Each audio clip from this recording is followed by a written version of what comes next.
40대 초반 여자입니다. 저는 지금 10살 된 아들을 혼자 키우고 있어요.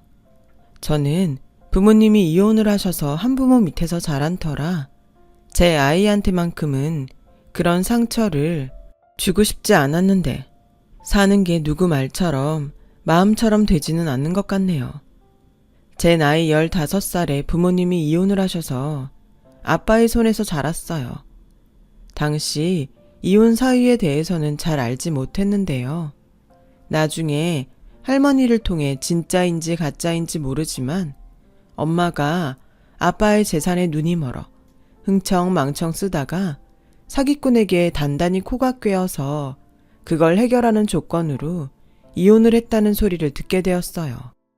아빠는 성격이 무뚝뚝하고 늘 회사 일로 바쁘셨기 때문에 어쩌면 엄마는 외로움을 견디기 힘드셨는지도 몰라요. 그렇다고 엄마가 한 행동들이 용서받을 수 있는 행동은 아니기에 그 영향으로 저는 철저하게 혼자가 될 수밖에 없었어요.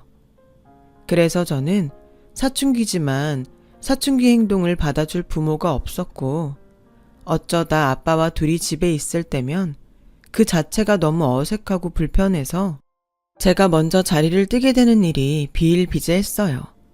그런 아빠였지만 저도 아빠에게 감사한 점도 있었죠. 아빠가 꽤 큰 제조회사를 운영하는 사장님이라는 것이었죠.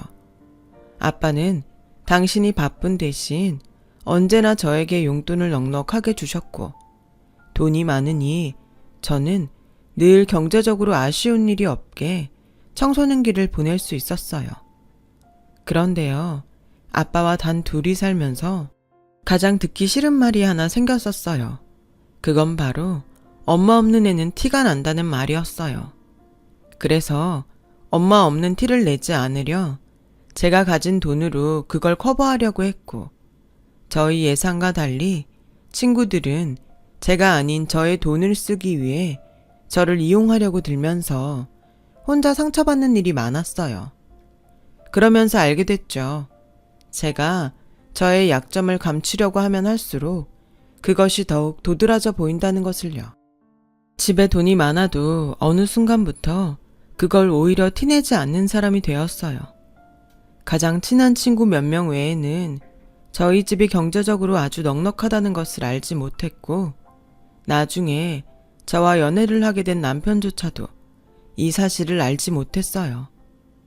남편은 저희 아빠와 다르게 말이 많고 또 사람의 기분을 잘 헤아릴 줄 아는 다정다감한 사람이었죠.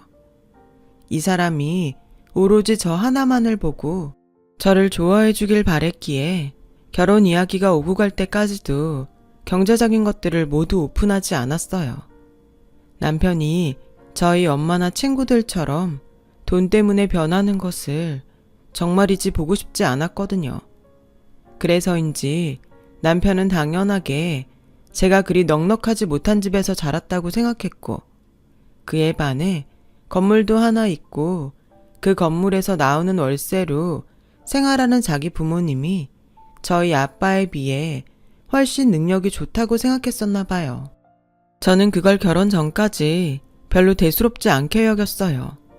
말을 안 했을 뿐이지 돈이라면 저희 집도 꿀리지 않게 많았으니까요. 그런데요, 뜻하지 않았던 문제가 생겼어요. 바로 저희 부녀가 너무 검소하다는 것이었어요. 아빠는 회사 사장님이시지만 10년도 넘은 양복을 아직도 수선해서 입으세요. 제가 뭐 살가운 딸도 아니고 아빠의 옷까지 챙기지는 않아서 아빠는 상견례장에 당연히 그런 양복 중 하나를 입고 오셨더라고요. 저 역시 단정하게만 보이면 된다는 생각에 마냥 단정하게만 입고 상견례장에 갔는데 저희 부녀의 모습을 본 시어머니는 무례라는 것도 인지하지 못한 채 다 들리는 혼잣말을 하시는데 지금 생각하면 그때가 어쩌면 이 결혼을 멈출 수 있었던 마지막 기회가 아니었나 생각이 드네요. 아휴, 누가 부녀지간 아니랄까봐 이런 자리에 나오면서 어떻게 이러고 나와? 엄마, 다 들려요. 내가 뭐 없는 소리 했어? 그래서 엄마가 결혼은 좀 두루두루 보고 하는 거라고 했지? 너는 애가 너무 순진해서 문제야. 저는 그 말을 다 듣고 속으로 당황하긴 했지만 워낙 긴장을 하고 있던 탓이었는지 문제를 삼을 생각을 하지 못했습니다. 저희 아빠 역시 아무렇지 않다는 듯 앉아 계셔서 상견례 자리는 그냥 그렇게 시작하게 되었어요. 과정이 어찌되었건 이렇게 만나뵙게 되어서 반갑습니다. 식당 예약을 제가 했는데 음식 입에 맞으실까 모르겠어요. 저희 아들이 워낙에 부족함 없이 자라서 할 줄 아는 게 별로 없지만 아무쪼록 사위를 좋게 봐주세요. 아, 네. 저희 아빠는 시어머니의 고상한 말에 아주 간단히 단답형으로 대답하셨어요. 원래 그런 사람이라 저는 놀랄 것도 없었지만 시어머니와 남편은 많이 당황한 눈치였고 그런 와중에도 시어머니는 고상함을 잃지 않고 이야기를 계속 이어나가셨는데 저희 남편이라도 같이 나왔으면 사돈어른께서 조금 편하셨을 텐데 하필 급한 일이 생겨서 이렇게 저만 나오게 됐네요. 오늘 식사 맛있게 하시고 아이들 결혼에 대해서 생각하신 거 있으시면 편하게 말씀 주세요. 저는 편합니다. 그리고 저는 뭐든 괜찮습니다. 아이들이 원하면 원하는 대로 해줄 생각입니다. 아, 네. 순간 저는 봤어요. 잠깐이었지만 시어머니의 표정이 싸늘하게 굳었고 저는 그게 저희 결혼 생활에 어떤 영향을 끼칠지도 모른다는 생각이 들었어요. 그래서 솔직히 아빠가 야속했고 조금은 원망도 했어요. 어른이 되고 나서 엄마처럼 이혼할 바에는 결혼하지 않겠다고 줄곧 생각한 저였는데 우연히 남편을 만나고 또 남편의 사랑과 관심을 받으면서 누구보다 남편과 결혼을 하고 싶은 사람이 저였거든요. 그러니 혹여 저희 아빠 때문에 결혼이 엎어지기라도 하면 어쩌나 저는 속으로 전전긍긍할 수밖에 없었죠. 시어머니는 표정 관리가 어려운지 자꾸만 냉수를 마셔대는데 저는 어서 빨리 이 자리가 끝나길 마음속으로 바랄 수밖에 없었어요. 그리고 남들처럼 쉽게는 아니었지만 걱정한 것에 비해 무사히 결혼식을 올린 저는 앞으로 남편과 행복하게 살 일만 남았다고 생각했죠. 신혼여행을 다녀오고 시댁에 인사를 가니 저를 기다리는 건 시어머니의 불만 섞인 막말이었어요. 야, 내가 진짜 그냥 넘어갈까 했는데 네 얼굴을 보니 도저히 넘어갈 수가 없다. 니네 아버지 원래 그러시니? 아니면 뭐 내 아들이 마음에 안 드시는데 억지로 결혼시키시는 거래? 내가 진짜 생각하면 할수록 속에서 열이 뻗쳐서 잠을 못 자. 어머니 오해세요. 저희 아빠가 원래 말수도 없으시고 무뚝뚝하셔서 그렇게 보였던 것 뿐이에요. 정말? 아니 그래도 그렇지. 아이 몰라. 난 솔직히 너무 기분이 나빠서 이 결혼 엎어버리고 싶었어. 사돈지간인데 어쩐지 무시당한 것 같단 말이야. 네가 봐서 알겠지만 내가 어디 나가서 무시당할 사람이니?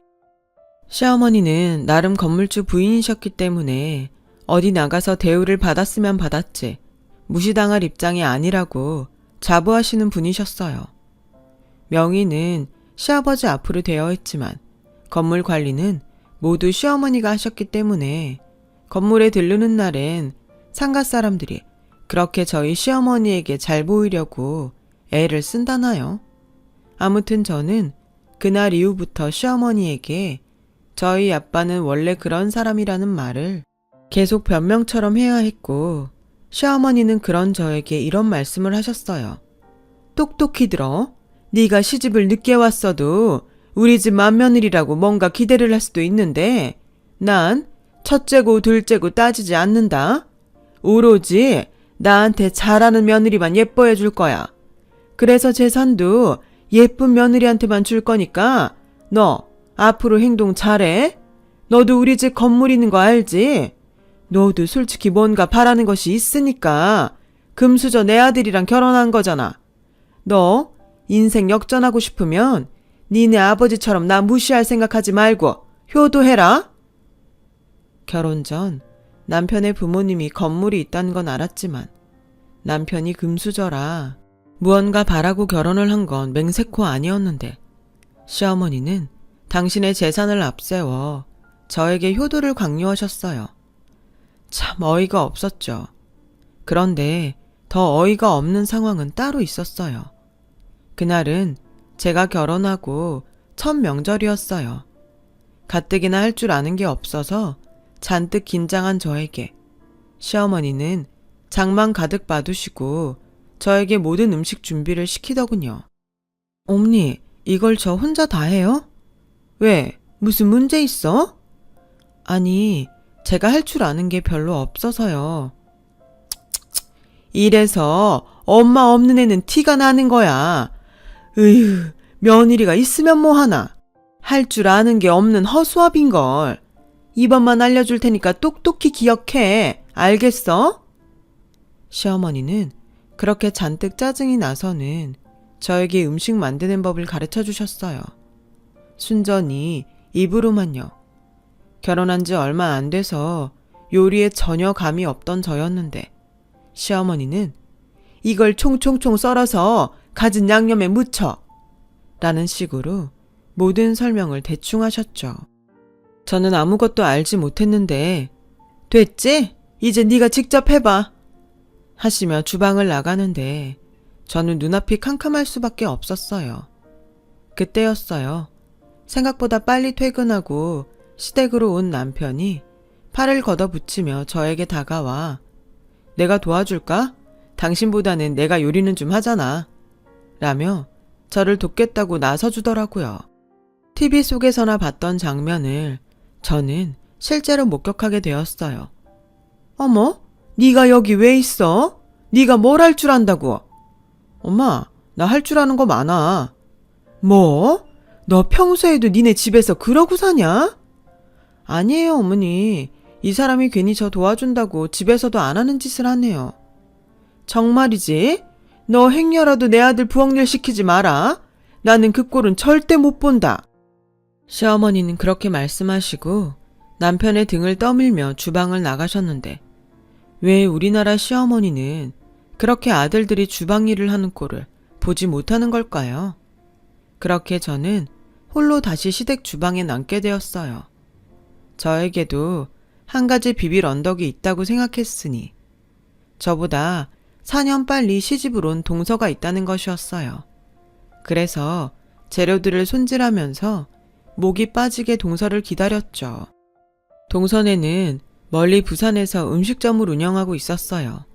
그래서 결혼식 때 얼굴을 잠깐 보고 제대로 이야기를 해본 적도 없었는데 동병상련이라고 하잖아요. 다른 집들 보면 그래도 동서지간끼리 사이좋게 음식도 하고 시댁 욕도 한다기에 저는 동서가 오면 뭔가 도움을 받을 수 있을 거라는 희망을 품었어요. 하지만 기다리는 동서는 아무리 시간이 지나도 오지를 않았고 저는 핸드폰 속 레시피에 의존하며 시어머니가 만들라고 하는 모듬전과 LA갈비 그리고 잡채와 각종 나물 무침 등을 만들어 상을 차렸는데 시간이 8시가 넘었어요. 당연히 시어머니는 밥이 왜 이리 늦냐며 저에게 짜증을 내셨고 시아버지는 배고픔을 참다 못해 이것저것 군것질을 하셔서 입맛이 없다고 하시는데 그때는 정말 제가 죄인이라도 된 것 같은 기분이더라고요. 그때였어요. 제가 죄인의 기분을 느낄 때 초인종 소리가 들렸고 양손에 과일과 명절 선물 세트를 사들고 동서네가 모습을 보였어요. 그리고는 어머님, 아버님, 저희 왔어요. 저희가 많이 늦었죠. 죄송해요. 가게 정리하고 출발했더니 시간이 이렇네요. 형님, 늦어서 죄송해요. 혼자 음식하느라 고생하셨겠어요. 아니야, 혼자는 무슨. 나랑 같이 했지. 그리고 너는 놀다 온 것도 아니고 돈 벌다가 늦은 건데 괜찮아. 요즘도 가게가 그렇게 잘 돼? 말도 마세요. 요즘 무슨 바람이 불었는지 사람들이 장난 아니에요. 그리고 어머님 아버님 용돈이요. 어머, 뭘 이런 걸. 이런 거 하려고 돈 버는 거잖아요. 이번에 장사가 잘 돼서 용돈 좀 넉넉히 넣었어요. 아, 식사 중이셨어요? 시간이 많이 늦었네요. 말도 마라. 이게 음식인지 뭔지. 네 형님은 손이 아주 똥손이야, 똥손. 제가 빨리 와서 같이 해야 했는데 제가 부산에서 별명이 장금이거든요. 다음 명절엔 제가 빨리 와서 형님 음식 좀 가르쳐드려야겠다. 그래요. 먼 길 오느라 힘들 텐데 동서랑 도련님은 식사하셨어요? 저희는 휴게실에서 대충 먹었어요. 당연히 이 시간이면 다 드셨을 것 같아서. 저희는 괜찮아요. 아니, 왜 휴게실에서 밥을 먹어? 에휴, 뭐라도 제대로 된 음식이 있어야 집에 와서 밥을 먹으라는 소리를 하지. 이러다 우리 큰아들은 굶고 살겠어. 아니야, 나 밥 잘 먹고 다니거든. 괜히 엄마는 이 사람 기죽이고 그래요. 맞아요, 어머님. 형님은 새색시잖아요. 그러지 마시고 식사 다 하셨으면 저랑 과일 먹고 놀아요. 이번에 김포에 있는 건물 시세가 많이 올랐다면서요? 너도 알고 있었니? 그래, 이번에 거의 3배가 올랐잖아. 내가 인생 말년엔 팔자가 확 필 모양이야. 시어머니는 동서가 오자 얼굴 가득 환한 웃음꽃을 피우고 거실로 가셨어요. 뭐 음식이 입에 맞지 않았을 수도 있지만 남은 음식량이 어마어마하다 보니 이걸 또 저 혼자 치워야 하나 하는 생각에 저도 짜증이 나더라고요. 남편은 제 눈치를 보긴 했지만 시아버지와 자기 동생에게 붙들려 고스톱판에 껴있고 하하호호 시어머니와 동서는 큰 소리로 수다를 떠는데 저 혼자 주방에서 이게 뭔가 하는 기분이 들었어요. 그리고 힘들게 설거지와 주방 정리를 다 끝내니 마치 기다렸다는 듯 동서는 저에게 이렇게 말했어요. 형님, 커피 좀 부탁드릴게요. 자기도 마실 거지? 2잔이요. 마치 가게에서 커피를 주문하는 것처럼 동서는 해맑게 저에게 커피를 주문을 하는 게 아니겠어요? 당연히 마음 같아서는 네가 먹고 싶은 거니 네가 타서 먹으라고 말하고 싶었는데 결혼한 지 얼마 되지도 않았는데 벌써 동서와 나쁘게 지내고 싶지는 않아 가스불에 주전자를 올렸어요.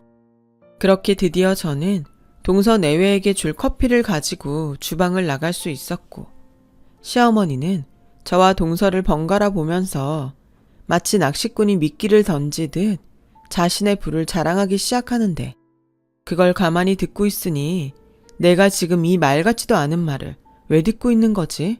하는 생각이 절로 들었어요. 니네들은 시댁이 이렇게 잘 사니 얼마나 좋니?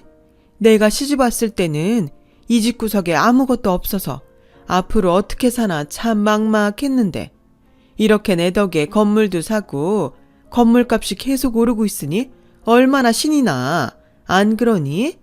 이게 다 너네 몫이 될 텐데 니네 이 재산 받고 싶으면 우리한테 잘해야 한다. 벌써 그 비슷한 소리를 몇 번을 하는 건지 응당 자식이라면 돈이 없어도 부모에게 잘할 텐데 시어머니는 계속 자신에게 돈이 있으니 그 돈을 물려받고 싶으면 당신 내외한테 잘해야 한다고 강조하고 또 강조하셨어요. 그런데요, 그런 시어머니보다 더 심각한 사람은 따로 있었죠. 그게 바로 동서더라고요. 어머니, 저는 그 건물 아니어도 어머님 아버님한테 잘할 거예요. 여태 보시고도 모르시겠어요? 저는 그냥 하는 소리가 아니라 진짜로 어머님 아버님을 저희 엄마 아빠라고 생각해요. 어쩜 너는 그렇게 말을 예쁘게 잘하니? 아휴, 네가 우리 집 근처에 살았어야 했는데 하나도 쓸모없는 게 근처에 있고 너처럼 예쁜 것이 그 멀리 있다니 내가 아주 서운해. 너 이참에 우리 건물에 니네 가게 분점 낼래? 여보, 우리 건물 1층에 얘네들 가게짜리 있지 않아요? 있기야 있지. 사람들이 나가려고 하질 않아서 문제지. 그건 그래요. 우리 건물 위치가 워낙에 좋으니 사람들이 어지간해서는 안 나가려고 그런다니까. 그래도 내가 봐서 둘째 니네 분점짜리 만들어 볼게. 니네 여기서도 장사하면 좋잖아. 어머, 그럼 저희야 너무 좋죠. 제가 만약 여기에 분점 내면 진짜 잘할게요. 아, 형님, 아까 제가 과일 사왔는데 그것 좀 깎아오실래요? 그게 비싼 과일이라고 해서 제가 꼭 어머님 드리고 싶었거든요. 형님, 가만히 계시면 심심하니까 과일 좀 부탁해요. 때리는 시어머니보다 말리는 시누이가 더 밉다더니 동서는 연신 시어머니에게 잘 보이려 그렇게 알랑방귀를 끼면서 계속 저에게 이것저것을 시켰어요. 저는 너무 피곤해서 당장이라도 쓰러질 것 같은데 동서가 늦게 온 탓인지 시부모님은 주무실 생각도 하지 않으시더라고요. 그렇게 12시가 넘어서 겨우 저는 작은 방에 이부자리를 펼 수 있었어요. 당장에 가까운 저희 집에 가서 잠을 자고 싶었지만 차마 시어머니에게 집에 가서 자고 오겠다는 말은 못하겠고 남편 역시 제 눈치만 볼 뿐 딱히 도움이 되지 않더라고요. 아, 이래서 시집가면 명절이 싫다고 하는가 보다 라는 것을 뼈저리게 느끼게 되었죠. 저는 그렇게 첫 명절을 끔찍하게 보냈어요. 그리고 다시 일상으로 돌아왔는데 시어머니는 별것도 아닌 일에도 뻑하면 저를 불러 이것저것을 시키셨고 제가 한 것이 당신 마음에 들지 않으면 동서를 이야기하면서 계속 저와 동서를 비교하고 저울질하는데 저도 슬슬 참을성이 한계에 닿았어요. 게다가 제가 결혼 전 연초에 승진을 해서 본격적으로 일이 바빠졌었거든요. 시어머니는 제가 회사 일로 바쁘건 말건 당신이 원하는 것만 일방적으로 요구하셨어요. 예, 너 이따 보쌈용 고기 좀 사와라. 오랜만에 집에서 고기 좀 삶아 먹게. 너 고기 삶을 줄은 알지? 모르면 네 동서한테 물어봐. 그리고 오늘은 퇴근 시간보다 좀 빨리 와라. 고기 삶으려면 시간 걸리니까. 저기, 어머니, 오늘은 제가 야근을 해야 할 것 같아서 힘들 것 같아요. 뭐? 너 지금 우리 집에 오기 싫어서 야근 핑계 대는 거니? 그럴 리가요. 진짜로 일이 바빠서 그래요. 아시잖아요. 제가 이번에 승진해서 일이 많아요. 어머, 별꼴이야? 너 지금 승진했다고 나한테 유세 떠는 거야? 뭐 그래봤자 월급쟁이 얼마나 번다고. 너 내 말 벌써 잊었어? 너 나한테 계속 이런 식이면 난 너한테 재산 한 푼도 못 준다. 저는 어머님 재산 하나도 탐나지 않아요. 그리고 오늘은 정말로 제가 언제 퇴근해야 할지 모를 정도로 일이 많아서 그러니까 오늘은 봐주세요. 보쌈이 드시고 싶은 거면 제가 배달시켜 드릴까요? 됐다. 잘난 너는 그 중요한 일 하시고 난 그냥 쫄쫄 굶을란다.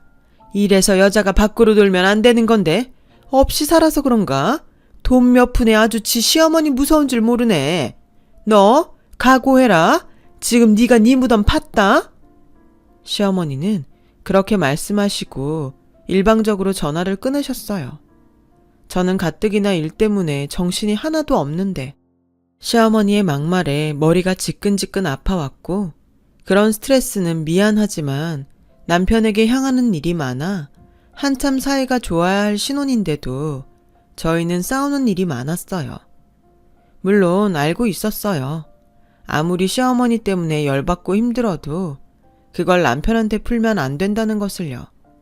하지만 알면서도 그게 잘 되지 않더군요. 초반에는 저한테 미안하다고 사과하던 남편도 점차 지쳤는지 나중엔 도리어 저에게 큰 소리를 냈어요. 그리고 어느 날 남편은 꽤 심각한 얼굴로 저에게 직장을 그만두면 좋겠다고 말을 하더라고요. 제가 왜 그랬으면 좋겠냐고 물으니 돌아온 남편의 대답이 전혀 생각지도 못한 말이어서 저는 할 말을 잃고 말았어요. 내가 생각해 봤는데 자기가 우리 부모님한테 잘하는 게 지금 일하는 것보다 훨씬 돈을 버는 것 같아. 생각을 해봐. 우리 부모님 건물이 얼만데. 괜히 자기 바쁘다고 우리 집에 소홀히 하면 멀리 사는 철이만 논하게 생겼잖아. 지난번 명절에 재수씨 못 봤어? 그러니까 자기 지금 나보고 그 건물 받자고 회사 그만두고 동서처럼 시부모님한테 알랑방귀라도 뀌라는 거야? 이게 지금 말이 된다고 생각해? 왜 말이 안 돼? 솔직히 그 건물만 받으면 자기나 나나 일 안 하고 평생 먹고 살 수 있잖아. 그래서 그 건물을 언제 받을 수 있는데? 당신 부모님 저렇게 정정하신데 그 건물 물려받자고 직장을 그만둬? 당신 바보야? 그야 시간 좀 지나고 잘 말씀드려서 미리 달라고 하면 되지. 퍽이나. 그리고 나는 정말 당신 부모님 건물에 1도 관심 없어. 난 그냥 지금 내 일이 좋고 내가 번 돈으로 편하게 쓰면서 지금처럼 살고 싶어. 자기는 욕심이 없어서 탈이야. 원래 없는 사람들은 욕심이 많다고 하던데 가만 보면 우리 자기는 그 반대라니까. 난 자기랑 달라. 그 건물 포기할 수 없어. 그래서 당신도 어느 정도는 협조해 줬으면 좋겠어. 충격이었어요. 저는 적어도 남편이 그렇게 돈돈거리는 사람이 아니라고 생각했거든요. 그래서 마땅한 시기에 사실은 내가 경제적으로 그렇게 어렵지 않다는 것을 오픈하려고 했었는데 자기 부모님의 건물을 포기할 수 없다는 남편을 보고 저는 덜컥 겁이 나기 시작했어요. 그렇게 2번째 명절이 돌아왔어요. 동서는 지난 명절처럼 일이 바쁘다는 핑계로 다 늦은 저녁에 시댁에 왔죠. 저는 1번 당했지 2번 당하나 싶은 생각에 집에서 미리 명절 음식을 준비해 간 탓에 그래도 2번째 명절은 전에 비해 수월하게 지나갈 수 있었는데요. 이번에도 동서가 시어머니 옆에 바짝 붙어서 저를 의식하는 듯 온갖 애교와 알랑방귀를 끼면서 말을 하는데 동서 속이 빤히 보이더라고요. 어머니, 요즘도 건물 청소며 관리며 어머님이 혼자 다 하세요? 그럼 네 시아버지는 다 좋은데 꼼꼼하지가 못해. 그래서 내 손으로 해야 문제가 없지. 우리 어머님 힘드시겠다. 제가 1층에서 가게라도 하면 제가 매일 청소며 관리며 다 해드릴 수 있는데. 오죽할까. 너는 나를 닮아서 야물딱져서 아주 딱이지. 기다려봐라. 내가 1층 사람들 계약 기간 끝나면 어떻게든 니네 가게 자리 만들어 볼게. 정말요? 요즘 손님들이 너무 많아서 분점을 내면 딱 좋겠다고 생각하던 차였거든요. 요즘 가게 차리는데 돈이 너무 많이 들어서 걱정했는데 역시 어머님이 제 구세주세요.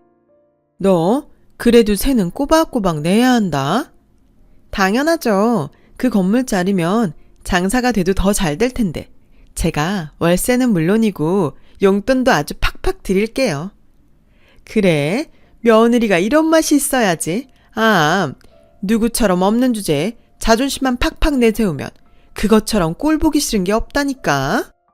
어머, 어떤 며느리가 그래요? 저도 그런 사람 재수 없어요. 있어, 아주 가까운 곳에. 아, 맞다. 그나저나 그날은 너네 올라올 수 있는 거지? 그날이요? 아, 그날. 당연하죠. 다른 날도 아니고 어머님 생신이신데. 제가 그날은 일찍 와서 미역국도 끓이고 어머님 모시고 백화점도 한 바퀴 돌고 해야죠. 갖고 싶은 거 있으시면 그날 제가 다 사드릴게요. 정말? 아우, 너는 정말 센스가 만점이라니까. 나 닮아서 손도 크고. 뭘요? 당연한 거죠. 형님도 그날 회사 휴가 내실 거죠? 아, 저는 그날 봐야 알아요. 다음 달도 아니고 3달 뒤라 지금은 뭐라고 말하기가 좀 힘드네요. 가급적이면 무리를 해서라도 휴가를 낼 건데 제가 지금 하는 일이 회사에서 많이 중요한 일이라서. 쳐봐라. 무슨 일을 얼마나 대단하게 하는지 아주 일한다고 저 혼자 유세를 떤다니까. 직장 없는 사람 서러워서 어디 살겠어? 형님, 이건 그냥 제가 먼저 시집 온 사람으로서 얘기하는 건데요. 결혼 전이면 몰라도 결혼 후에는 일보다는 집이 먼저예요. 그거 감당 안 될 것 같으면 회사를 그만두셔야 하는 거 아닌가요? 저는 몇 번 보지도 않았지만 동서의 선을 넘는 태도에 더는 참을 수가 없었어요. 당장 코앞도 아닌 3달 뒤 일정을 지금 당장 이야기하라는 것도 웃긴데 감당되지 않으면 직장을 그만두라니 이게 지금 말이 되는 건가요? 그래서 제 부들 못 이겨 자리에서 벌떡 일어나 그 길로 집으로 돌아와 버렸어요. 그러자 먼전 명절에는 제 눈치를 살피던 남편은 그날은 제가 집을 나간 건 신경 쓰지 않았고 다 늦게 술에 취해 집으로 온 남편은 시댁에서 무슨 소리를 들었는지 저에게 시비를 걸더라고요. 당신 진짜 너무한 거 아니야? 어떻게 며느리가 명절에 팽하니 시댁을 나갈 수가 있어? 당신 가고 우리 엄마가 나한테 얼마나 노발대발했는지 알아? 자기 재산 다 처리해 준다고 난리도 아니었어. 그깟 재산에 내가 어디까지 참아야 하는데 나 그 돈 없어도 먹고 사는데 지장 없거든? 당신이야말로 원래 그런 사람이었니?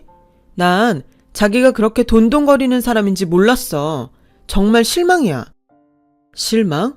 세상에 돈 싫어하는 사람도 있어? 당신도 솔직해져 봐. 당신도 돈 좋아하잖아. 그러니까 그렇게 기를 쓰고 회사 일하는 거 아니야. 일이 좋다는 말 같지도 않은 가식 그만 떨고 눈에 보이는 재산에 집중하자고. 재수씨 반만 따라가 봐라. 뭐라고? 지금 사람을 어디다 갖다 붙여? 그렇게 돈이 좋으면 자기가 자기 부모님한테 살랑거려. 왜 자꾸 엄한 나를 시키는데? 그리고 당신도 눈이 있고 귀가 있으면 알잖아. 당신 어머니가 나한테 어떻게 하시는지. 그걸 보고도 나한테 동서처럼 하라는 거야? 또 그 소리. 나도 자식이야. 당신이 자꾸 우리 엄마 나쁘게 말하면 나도 장인어른 나쁘게 말할 수밖에 없어. 난 뭐 장인어른한테 불만 없는 줄 알아? 뭐라고? 우리 아빠가 살가운 사람은 아니지만 당신한테 무례하게 한 적 있어? 난 100번 1000번 무례하게 하셔도 괜찮아. 근데 나도 솔직히 처가 덕보고 싶지 않겠니? 물론 내가 당신 아무 조건 없이 사랑해서 결혼한 건 맞지만 당신 집 정말 내가 생각한 것보다 너무 없잖아. 정말 어이가 없었어요. 물론 남편의 말에 이해는 갔어요. 저희 아빠가 혼자 사시는데 큰 집이 뭐가 필요하냐며 원룸에서 지내시거든요. 제가 생각해도 보이는 것만 봐서는 저희 아빠가 회사 사장님이라는 것을 믿을 수 없을 것 같긴 해요. 하지만 그렇다고 불만이라니. 저는 그제야 제가 믿었던 남편이 영 다른 사람이라는 것을 깨달았고 깨달음과 동시에 마음이 식어버리는데 무슨 하늘의 장난인지 제가 임신을 했더라고요. 하지만 부부 사이가 별로 좋지 않아서인지 남편은 제가 임신을 했다는 사실에도 별로 기뻐하지 않더라고요. 시어머니는 행여 자기한테 아이 맡길 생각은 처음부터 하지 말라고 하는데 앞으로 제가 이 집에서 평범한 행복을 누리며 살 길은 없어 보이더라고요. 그래도 아이를 생각해서 저는 이혼은 생각하지 않기로 했어요. 한부모 손에 자란 아이가 어떤 외로움을 느끼는지 너무나 잘 아는 저였으니까요. 그렇게 불편한 시간은 흘러 시어머니의 생신날이 되었어요. 저는 미리부터 휴가를 쓰려고 했지만 입덧으로 힘든 시간을 보내고 있었기에 일이 많이 지체되어 있었죠. 설상가상으로 거래처들하고도 미팅 날짜가 맞지 않아 저는 어쩔 수 없이 휴가를 쓰지 못하고 일을 하고 뒤늦게 시댁으로 향했는데 제가 집 안으로 들어가자 시어머니는 싸늘한 눈빛으로 저를 쏘아봤고 생일상을 차린 동서는 희죽거리며 저에게 얄밉게 말을 하는데 저는 우선 시어머님의 생신이니 참자고 가슴으로 참을 인을 새기고 또 새겼어요. 어머, 형님 오셨네요. 저는 안 오시는 줄 알았어요. 그러게, 나도 네가 내 생일 잊어버린 줄 알았다. 죄송해요. 최대한 빨리 오려고 했는데. 또 그 대단한 일 때문이겠지. 가만 보면 니네 아버지도 그렇고 너도 그렇고 사람을 배려할 줄 몰라. 네 동서를 봐라. 오늘 아침 일찍 와서 이 많은 음식 다 준비하고 나랑 백화점에도 가고 여자가 이런 맛이 있어야지. 어머님, 그만하세요. 형님이 뭐 놀다 왔나요? 그나저나 케이크 사러 간 이 사람은 왜 여태 오지 않지? 천천히 와도 되지 뭐. 네 아버지랑 같이 갔잖아. 부자가 이런저런 얘기 나누느라 늦는가 보다. 그나저나 석이는 언제 온다니? 아, 그게 요즘 그이도 바쁜지 말을 못해서. 안사람이 돼가지고 지 남편을 아주 방치를 하는구나. 옛말에 그래서 집안에 사람이 잘 들어와야 한다고 하는 거야. 네가 잘해봐. 그럼 내 아들이 너한테 말을 안 했겠니? 얼마나 살가우는데. 너랑 결혼하고 얼굴에 그늘이 다 졌잖아. 너 계속 이딴 식으로 하면 나 그냥 내 재산 다 둘째한테 줄 거니까 너 그런 줄 알아. 너는 그 잘난 직장에서 버는 돈으로 아등바등 살면 되지. 안 그러냐? 저는 저를 대놓고 무시하는 시어머니와 옆에서 시어머니 말에 웃고 있는 동서를 보고는 더는 참을 수가 없었어요. 제가 여기서 참으면 앞으로도 계속 참고 살아야 할 텐데 태어날 아이한테 그 모습은 보이고 싶지 않더라고요. 그래서 저는 시어머니에게 잊지 못할 선물을 해드리자고 결심했어요. 어머니, 전에도 말씀드렸지만 저는 어머님 아버님 재산에 전혀 욕심이 없어요. 그래, 꼴에 자존심은 있다는 거지? 아니요, 자존심도 자존심이지만 제가 돈이 아쉽지 않거든요. 실례지만 어머님이 말씀하시는 재산이 얼마인가요? 뭐? 얘 하는 소리 좀 봐. 시어머니는 저의 말에 꽤나 당황한 얼굴을 하셨어요. 하지만 동서는 자기도 궁금한지 시어머니의 대답에 집중하고 있었고 때마침 케이크를 사러 나갔다던 시아버지와 도련님 그리고 저와 계속 냉전 중인 남편이 집으로 오면서 판은 커질 대로 커져버렸어요. 여보, 얘가 우리 재산이 얼마냐고 묻네요. 나 참 기가 막혀서 우리 한 20억 되죠? 아, 20억이요? 잠시만요. 저는 그냥 차분한 모습으로 모바일 뱅킹에서 저의 계좌를 열었어요. 그리고 계좌에 찍힌 금액을 시어머니에게 보여드렸는데요. 시어머니는 한참을 금액을 세시더니 곧 얼굴이 새파랗게 질려서 저를 쳐다보며 믿기 어렵다는 듯 말씀을 꺼내셨어요. 이게 지금 얼마니? 무슨 돈이 이렇게 많아? 이게 그러니까 30억이 넘는 거지? 어머 형님, 무슨 현금이 이렇게나 많으세요? 현금뿐인가요? 요 앞 큰 사거리의 코너 건물 아시죠? 그거 제 건물이에요. 저희 아빠를 어떻게 보셨는지 모르지만 제조회사 운영하는 사장님이세요. 사업한다고 말씀드렸잖아요. 상견례 뒤론 뭐 달리 물어보지 않으셔서 말하지 않았죠. 할아버지 때부터 꾸준히 성장하는 회사고요. 재산 하시는데 재산 물려주신다고요? 그럼 제가 아빠한테 받을 재산은 얼마나 될 것 같으세요? 그 재산을 받으려고 아빠가 돌아가시길 바라면서 한심한 삶을 살아야 되나요? 뭐라고? 아니, 하고 다니시는 행색이 사장님으로는 보이지 않으시던데? 너는 니네 아버지가 사장님이면 사장님이라고 말을 했어야지. 그리고 석이 너는 왜 여태 우리한테 아무 말도 안 했어? 그게 나도 몰랐어. 그냥 작은 사업이 어려우신 줄 알았지. 어머 형님, 가족인데 이렇게 꽁꽁 숨기실 수 있어요? 형님이야말로 딴 마음 있으셨던 거 아니에요? 저는 저희 아빠 사장이라고 분명 말했고요. 딴 마음? 오히려 이렇게 딴 마음 가지실 것 같아서 일부러 말 안 한 거예요. 돈이요. 중요하죠. 근데 저는요, 돈보다 사람이 더 중요하다고 생각해요. 근데 어머님은 계속 저를 사람으로 보지 않으시고 그 돈에 놀아나는 물고기로 보셨죠? 저는 동서 같지 않아서 곶감 믿게 안 먹어도 되니까 동서를 주든지 말든지 알아서 하세요. 저는 더 이상 이런 없는 집에서 며느리 노릇 못하겠네요. 저 이혼할게요.